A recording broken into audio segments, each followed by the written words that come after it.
Thousands of people gathered in Virginia for a pro-gun rally Monday. Demonstrators flooded the streets by the Capitol building. Many carried weapons and wore camouflage gear. But despite worries about the possibility of violent confrontations, the event was peaceful. Organizers say they were protesting new gun control legislation making its way through the state Senate.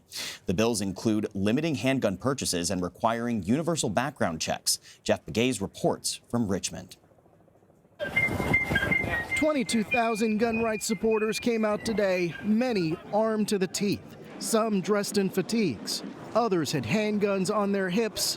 I carry with me every day. And rifles draped across their chests. And you see people that want to stand up and keep their guns because it's our right to do that, defend ourselves in a time of danger. Thomas Steele came here from West Virginia. I actually brought two guns, but I brought a smaller gun. I usually have an AK-47, but that's quite the scary rifle. But I decided to bring out the 22 because nobody's shooting nothing today. Governor Ralph Northam declared a state of emergency, which banned all weapons on Capitol building grounds and brought with it extremely tight security. On Capitol grounds, right in there beyond this fence, this is where the state of emergency is, where you can't bring any weapons. But just beyond the fence, a lot of guns. There are probably thousands of them out here, far outnumbering what law enforcement has. The extra security came following the arrest of 3 members of a white supremacist group threatening to come to the rally to cause a race war. But today's event ended peacefully. Jeff Pegues joins me now from Richmond, Virginia. Jeff, you were on the ground. State and federal officials were concerned about the potential for any violence. Thankfully, that did not materialize. Was the intelligence wrong here, or were they just preparing for a worst-case scenario? Well, it sounds like they were preparing for a worst-case scenario. And in fact, the governor alluded to that in a press release late today, saying that, they feel essentially that by going public with these specific and what they called credible threats, they de-escalated the situation. So no one's talking about the intelligence being wrong. The message here from the governor's office is they felt that they were able to diffuse what could have been a precarious situation.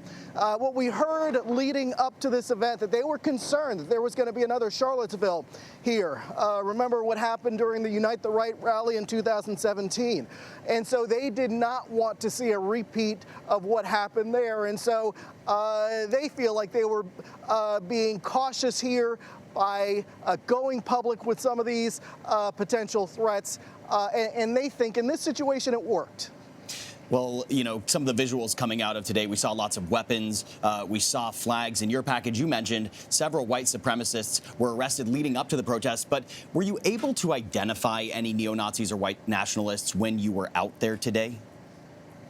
No, not at all. And in fact, when groups like that infiltrate situations like this, typically it.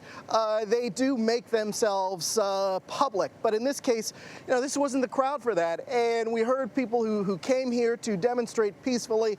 They said that repeatedly to us. In fact, they were sort of offended about some of the buildup to this event.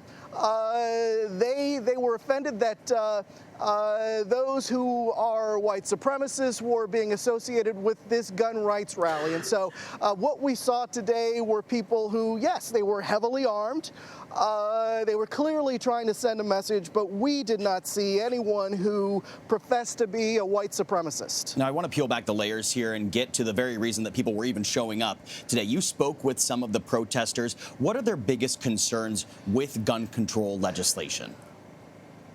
Well, they'll come out and tell you that, they are concerned that this government here in Virginia will try to take their guns away. We heard that repeatedly. We saw signs pointing to that concern.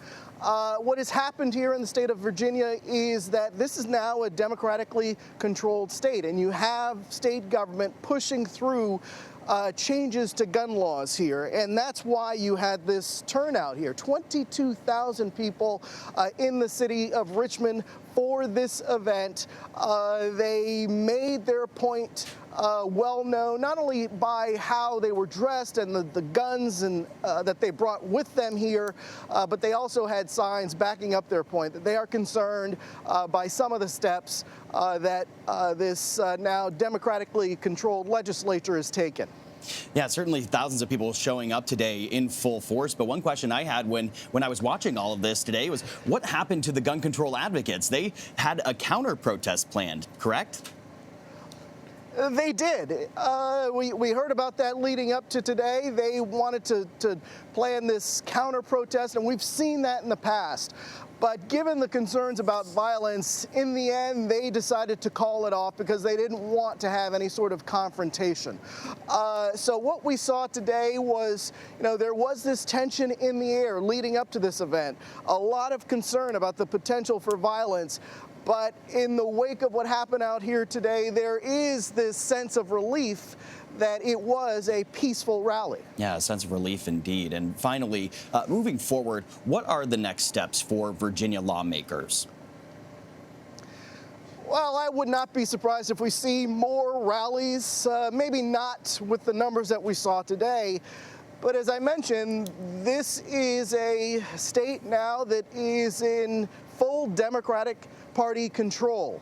And they are using that power to change laws in this state. And that's why you had this big turnout here today. And so what you will see is gun legislation moving through the Capitol here. And that will clearly be a point of contention for gun owners in this state. Yeah, well, Jeff, your coverage touching on many pressure points in America today, certainly issues that won't be going away anytime soon. Thank you.